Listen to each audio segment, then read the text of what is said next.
बात करते हैं आजाद सिंह जी से। जी सर, आपका जो हॉस्पिटल है किस संगठन के माध्यम से चल रहा है? ये भारत जन कल्याण सेवा समिति चला रही है इसको। जॉय लाइन हॉस्पिटल है और डॉक्टर परमेल इस पेशेंट को देख रहे हैं।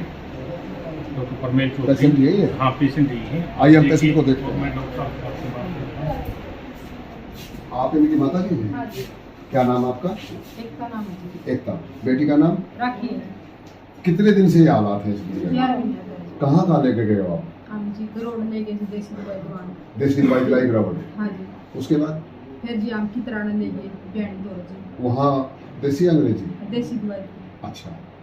फिर उसके बाद जी हम जींद ले गए जी। जिंद कहाँ? सरकारी में जी। सरकारी हाँ। हॉस्पिटल में? हाँ जी। सिविल हॉस्पिटल में? हाँ जी। अच्छा। उड़ती सिटी कितने साल से ये 10 साल की होगी। 4 महीने तक दिक्कत है जी। 4 महीने से दिक्कत है।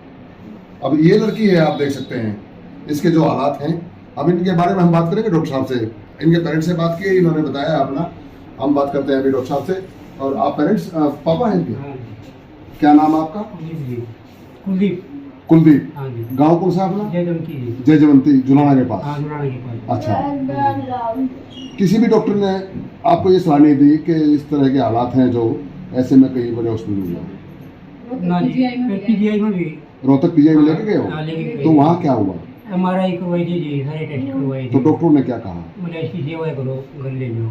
इसकी सेवा करो, घर ले जाओ। हाँ, घर ले जाओ। ये बचेगी नहीं। हाँ, बचेगी ऐसा? जी। हाँ, हाँ। सेवा करने का मतलब यही होता होगा ना? हाँ, हाँ, यही है। और अब यहाँ जो लेके आए हो आप इस हॉस्पिटल में, जलाई हॉस्पिटल हाँ में, जी। इसमें डॉक्टर ने क्या कहा है? डॉक्टर ने बोला चल जाइए। धीर बधाई है कि बच सकती है। हाँ, बच सकती है। यही ना? हाँ जी। आपको किसी ने बताया कि आप यहाँ लेके जाओ या कि मैडम है जी स्कूल में। अच्छा। ट्यूशन पढ़ा रहे हैं। क्या नाम है उनका? मोनिका जी। मोनिका मैडम। हाँ जी। उसने सलाह दी आपको? हाँ, वो बहुत मदद करी है जी। कहाँ से है मैडम? मैडम है रोहतक से है या आपके गांव से? रोहतक से है जी। अच्छा अच्छा, वेरी हाँ गुड। जी। जिस पेशेंट से हम बात करके आए हैं और इस हॉस्पिटल में जिस तरह की सेवाएं प्रदान की जा रही हैं और एडवाइस किया जा रहा है, हम उसी कड़ी में यहाँ डॉक्टर साहब हैं जो इस हॉस्पिटल के अंदर सर्जन हैं, जनरल सर्जन हैं, उनसे हम बात करते हैं। डॉक्टर साहब, आप अपने नाम के साथ जी हमें इस बेटी के बारे में बताइए कि ये क्या ठीक हो सकती है? जी नमस्कार, मेरा नाम डॉक्टर परमेल चौधरी है। मैं यहाँ पर जनरल एंड लेप्रोस्कोपिक सर्जन हूँ इस हॉस्पिटल में, जॉय लाइन हॉस्पिटल में। अब सर, पहले तो हमने ये गारंटी दी है कि भाई अगर इस बच्चे का कोई उपचार नहीं करता है तो जो भी इसके लिए जो उपचार होगा जो हमारे पास अवेलेबल है वो हम लोग यहाँ पे इसका फ्री ऑफ कॉस्ट करेंगे। और सर, ये जो राखी है, जो रक्षाबंधन वाले दिन ही ये हमारी बेटी पैदा हुई थी 2 अगस्त 2012 को। अब ये 10 साल की हो चुकी है। इसकी ब्रेन के अंदर एक ट्यूमर है, एक गांठ है। और वो गांठ का जो कन्फ्यूज़न रहा है, 3-4 महीने पहले ये लोग रोहतक मेडिकल में गए थे और वहाँ पर क्या हुआ कि कोई ट्रेनिंग वाला डॉक्टर था या कोई पता नहीं कोई अदर स्टाफ था, तो उसके साथ इनके माँ बाप की कुछ मिसअंडरस्टैंडिंग हुई है कि उन्होंने बोला होगा कि कोई ट्यूमर है। ट्यूमर का नाम सुनते ही ये इन्होंने सोचा कि तो लाइलाज बीमारी है, बच्ची मरने वाली है। इस तरह की कोई घटना घटी, उसकी वजह से क्या हुआ कि जो इलाज इसका जो 4 महीने पहले होना चाहिए था, 3-4 महीने पहले जो होना चाहिए था, उसका जो लेट हो चुका है, काफ़ी लेट हो चुका है।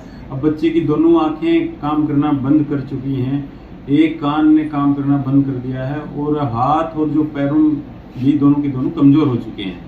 अब मैं जानना चाहूँगा डॉक्टर साहब, हाथ पैर भी काम नहीं कर रहे हैं, एक आँख से भी दिखना बंद हो गया, नज़र दोनों आगे जा चुके हैं, और कान से भी आप बता रहे हैं एक कान से भी सुना। क्या ऐसे हालात में इसका ट्रीटमेंट संभव है? जी, ऐसे हालात में क्या होता है कि एक ब्रेन के अंदर ना तार डाला जाता है। उस तार से क्या होगा कि जो ब्रेन के अंदर जो प्रेशर बना हुआ है, इसमें बहुत खर्चा होता होगा? हाँ, काफी खर्चे वाला काम है। ICU की जरूरत पड़ेगी जिसके अंदर की न्यूरोसर्जन। अपने हरियाणा में या पहले तो हरियाणा की बात करेंगे हम। जी जी। हरियाणा में कोई ऐसा सरकारी PGI कोई या कोई स्पेशल हॉस्पिटल ऐसा है सरकार द्वारा स्थापित किया जिसमें इस बेटी का इलाज हो सकता है? जी जी, हमारा जो चंडीगढ़ PGI है, जो post graduate institute of medical sciences है, तो उसके अंदर रिसर्च सेंटर भी है वो एक तरह से न्यूरो सर्जरी का। तो उसके अंदर ये सारी सुविधाएं, हो सकता है कि कुछ सामान मरीज की जो माँ बाप होते हैं उनको कुछ सामान खरीदना पड़ेगा, लेकिन वहाँ पर इसकी काफ़ी मदद हो सकती है। कैसा होगा, बड़े ही सीधे शब्दों में बताता हूँ कि इसका जो उपचार होगा या तो काफ़ी अच्छे सेंटर में होगा, और वो अच्छे सेंटर कई ऐसे होते हैं न्यूरो सर्जरी वाले जो प्राइवेट ही होते हैं, जिनके पास सारी चीजें ये कहाँ अवेलेबल होती हैं। उपलब्ध है? अब इनके नाम तो आप कोई भी न्यूरो सर्जरी का जो सेंटर है, जैसे अपने हरियाणा में है। रोहतक में भी है, रोहतक में भी है? रोहतक में भी है, जैसे अपना ये काइनोज हॉस्पिटल है, हाँ एपेक्स हॉस्पिटल है। तो ये अच्छे सेंटर हैं हमारे रोहतक के आसपास के रोहतक से एरिया में। बाहर? हाँ रोहतक से बाहर तो देखिए दिल्ली में, गुड़गांव में तो बहुत सारे मेदांता है ना, कई सारे सेंटर हैं। और अपना गवर्नमेंट में अपना चंडीगढ़ पीजीआई है, एम्स है, वो बेस्ट है, हर तरह से सारी सुविधाएं मिल सकती हैं। डॉक्टर साहब के कहने के अनुसार और उस पेशेंट के हालात अनुसार हम भी अपील करते हैं हरियाणा सरकार से, भारत सरकार से, कि इस बेटी को बचाने के लिए, जिस तरह से बेटी बचाओ बेटी पढ़ाओ के नारे से सरकार काम कर रही है और बहुत अच्छा काम कर रही है, प्रयास अच्छे हैं। लेकिन अगर सरकारी व्यवस्था में कोई ऐसी ढील आती है या वहाँ उपलब्धियाँ नहीं हैं, तो ऐसे में समाज सेवी हमारे हरियाणा में बहुत लोग हैं और रोहतक में भी ऐसे धुरंधर समाज सेवी हैं। मैं उनसे अपील करूँगा इस आधार पे कि इस बेटी को बचाने के लिए वो संस्थान आगे आए और उनको मेरे हिसाब से उन्होंने इस बेटी को बचाना चाहिए।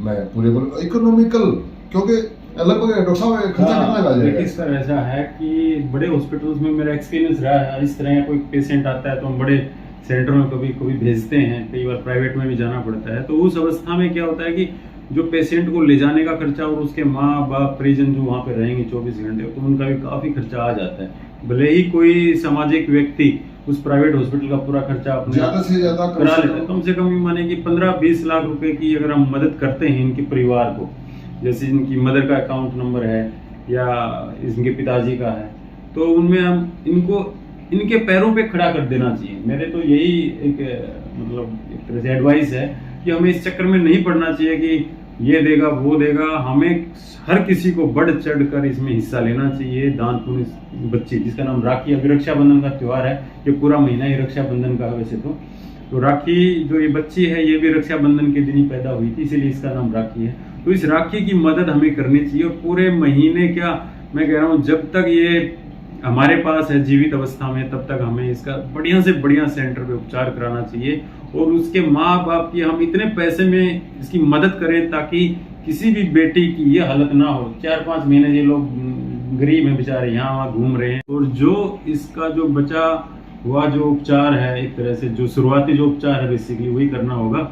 और जो बचा हुआ शरीर का जो हिस्सा है, हो सकता है कि उस उपचार के बाद इसमें कुछ हद तक रिकवरी हो जाए।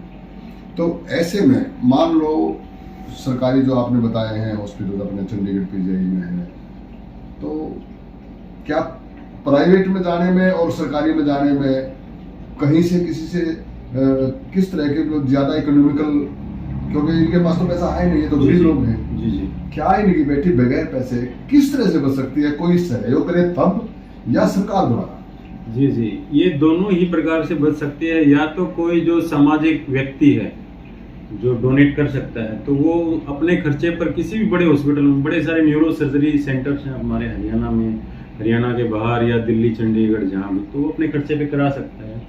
या फिर जो हमारे चंडीगढ़ पीजीआई में गवर्नमेंट अगर चाहे तो चंडीगढ़ पीजीआई में जो इस पेशेंट को रखा जा सकता है, इसका उपचार किया जा सकता है। न्यूरो सर्जरी जो सेंटर है वो काफ़ी बेहतरीन सेंटर है चंडीगढ़ पीजीआई का, तो वहाँ पर भी इसका काफ़ी हद तक इसका उपचार किया जा सकता है, फिजियोथेरेपी की जा सकती है।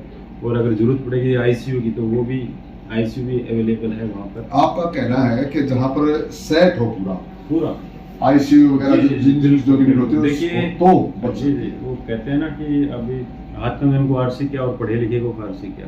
अब ये जो उपचार है इस बच्ची का राखी का 3 से 4 महीने लेट हो चुका है। और जो इसका जो बचा हुआ जो उपचार है, एक तरह से जो शुरुआती जो उपचार है बेसिकली वही करना होगा। और जो बचा हुआ शरीर का जो हिस्सा है, हो सकता है कि उस उपचार के बाद इसमें कुछ हद तक रिकवरी हो जाए।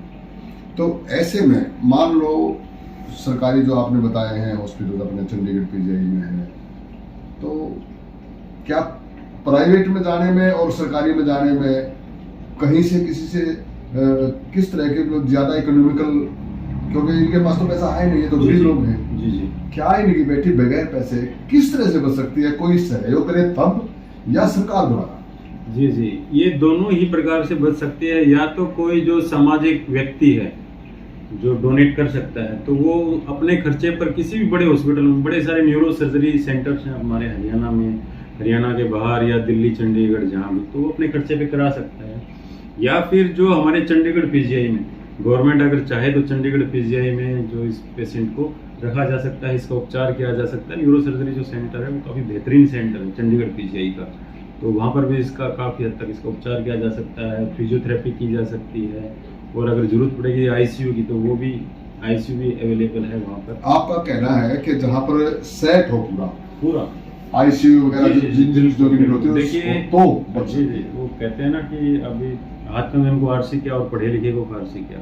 अब ये जो उपचार है इस बच्ची का, राखी का, 3 से 4 महीने लेट हो चुका है एक्चुअली। मैं भी अपील कर रहा हूँ, रोहतक में भी भामाशाह बहुत हैं।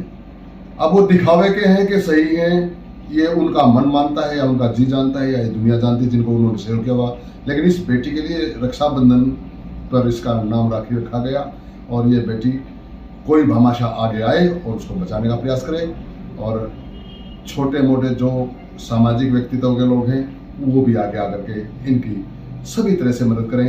नमस्कार, देखते रहिए उजाला आज तक। जय हिंद।